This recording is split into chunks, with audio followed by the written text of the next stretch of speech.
Think of the oldest name in your family, the one on the furthest back piece of paper you have ever held.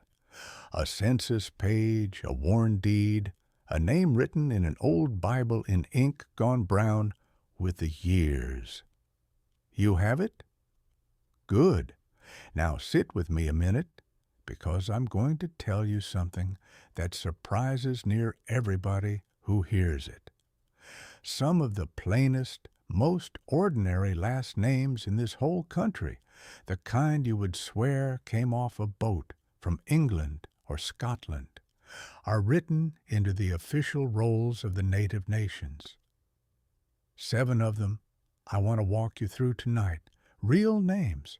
Names carried by real families right now, a good many of whom have no idea what is sitting back in their own line. But before the first one, hear me on the thing that matters more than all 7 together. A name is only where you start looking. The looking still has to be done, and I will show you how by the end. If you have just wandered up to this fire, pull up a seat and stay a while. Follow along, so the next night I light this thing, it finds you too. All right, let us get to it. First, you have to understand how it even happened, how a Cherokee or a Choctaw family ended up carrying a Scottish name.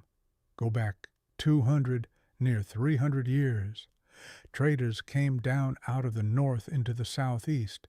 The Carolinas, Georgia, Tennessee, Alabama, Scots and Irish and English men come to do business with the Cherokee, the Creek, the Choctaw, the Chickasaw.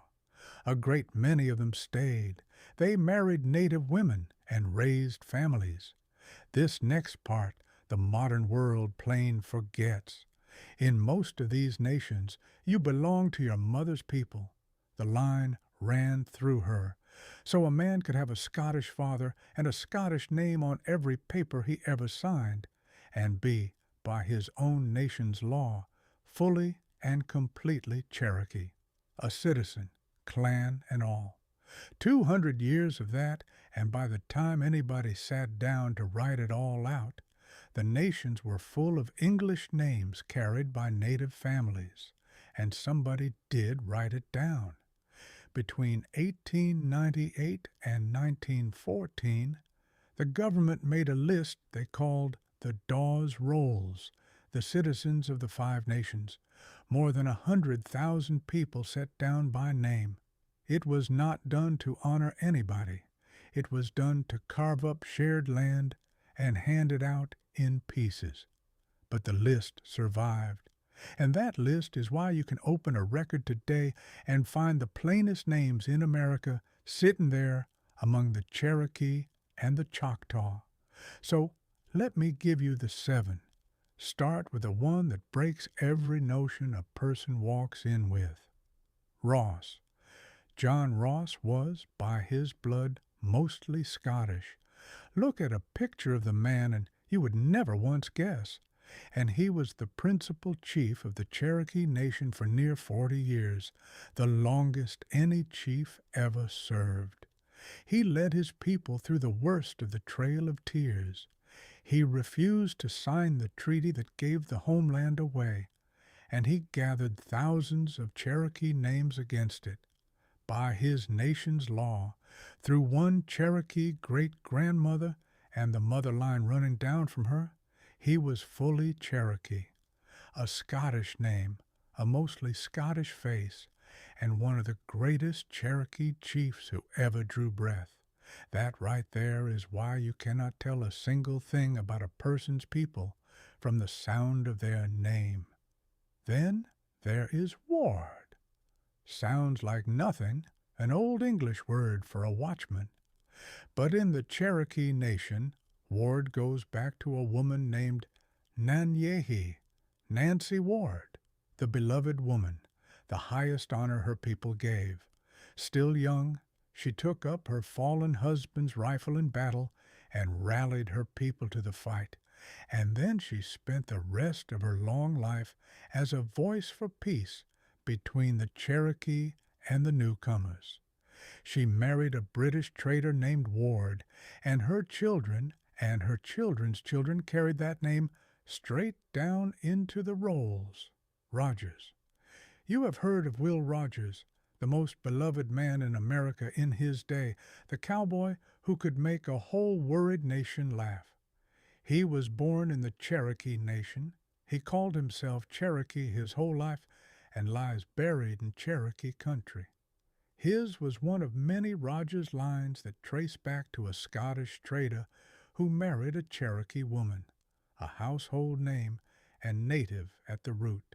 Vann, James Vann, Scottish father, Cherokee mother, and by that mother's line, a full Cherokee citizen.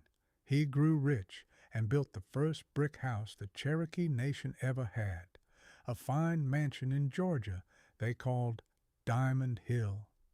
In the removal years, George's militia forced his son off that land at the point of a gun, and the family walked west with the rest of their people.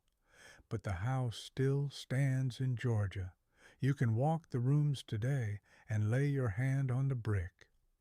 Ridge. Now this is a heavy one. Major Ridge helped write the Cherokee law that made it a killing crime to sell the nation's land without the nation's leave.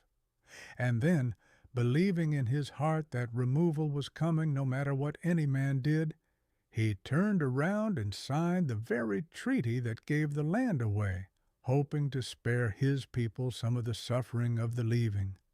As he put his name to it, they say he spoke these words, "I have signed my death warrant."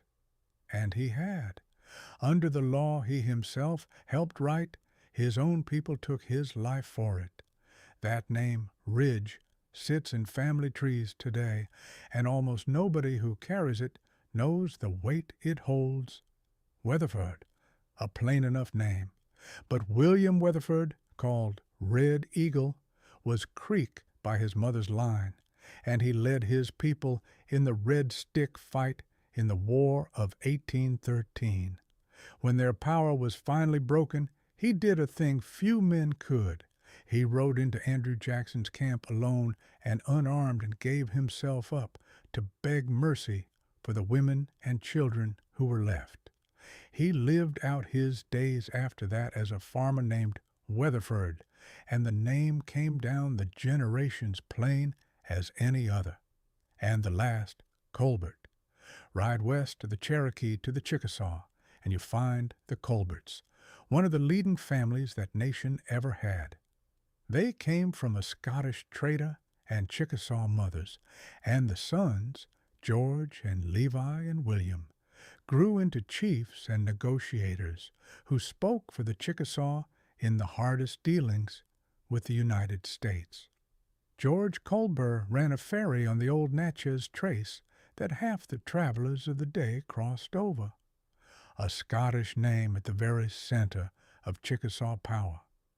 Now, while those names are settling on you, do a thing for me. Down in the comments, tell me the oldest name in your own family tree and the state your people come from and about what years. There is a world of folks watching who have walked these same records, and somebody down there might know your line better than you do. Let us look together the honest way. I read everyone. Now I have to be straighter with you than some folks will be. Not one of those 7 names, not one, is proof of a thing by itself. For every Ross with Cherokee blood, there are 100 Rosses pure Scottish who never came within 500 miles of the Cherokee. A Brown can be plain English to the bone. These names spread far and wide, and most people carrying them have no native blood at all. So take this from an old man if you take nothing else. A name is a reason to go and look. It is not a coat you get to put on and call yourself something. So how do you look, and look right? It is free, and it starts at home. Not on a website, not at some government office, at your own kitchen table, with your own family. because there is no great national list of who is native. There is no machine you type your name into that tells you. It starts with you and what your oldest people can still remember. So you go to them, your parents, if you still have them, your aunts and your uncles, the old ones, and you sit down and you ask, and you write every last thing down. The old names, the maiden names, where folks lived, what years, near as anybody knows. Every one of those old folks is a whole library, and once they are gone, what they hold is gone with them. Then you build a chain, backward, one solid document at a time. You to your parents with a birth record, your parents to theirs. On back and on back, each link a real piece of paper as far as it will carry you.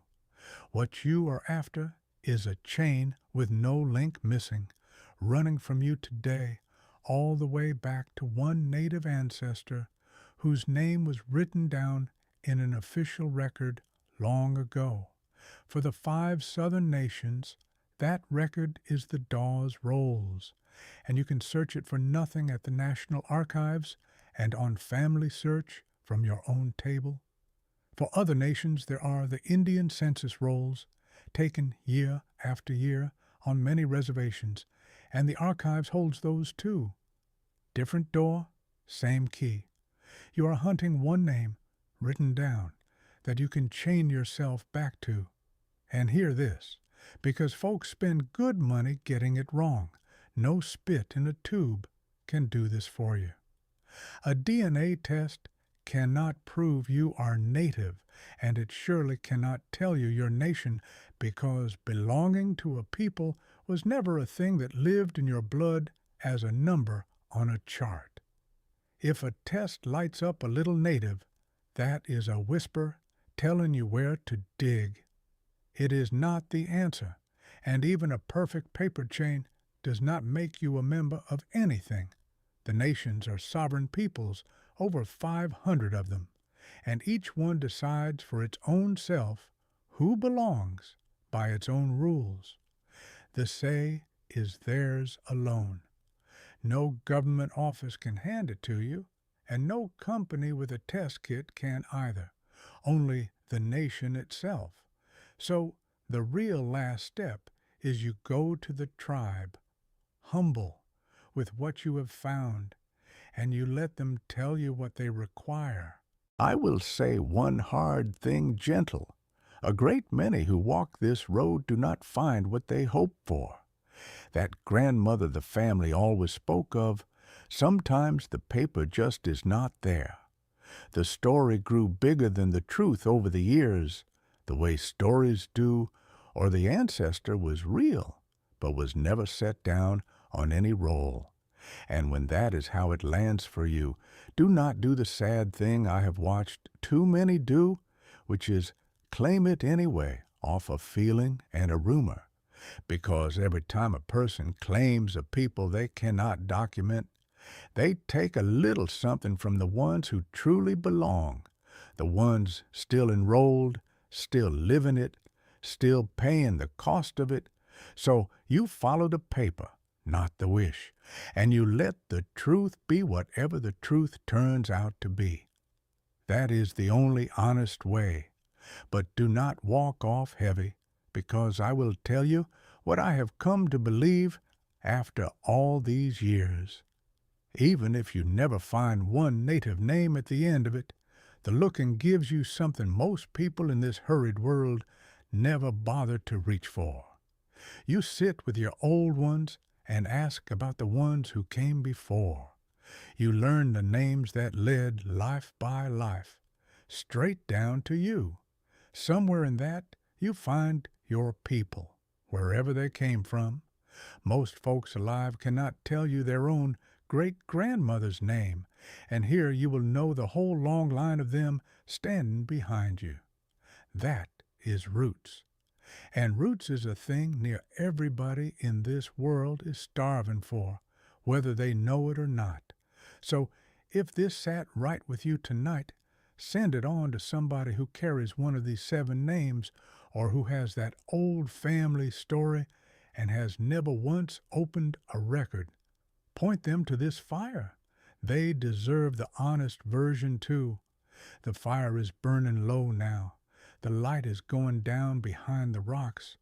Your name came from somewhere real, and somebody carried it to you across a lot of hard years so you could be sitting right here tonight. You owe them the truth of who they were. Not a story, not a guess. So go and find 'em. Follow the paper all the way home, and I will see you down the trail.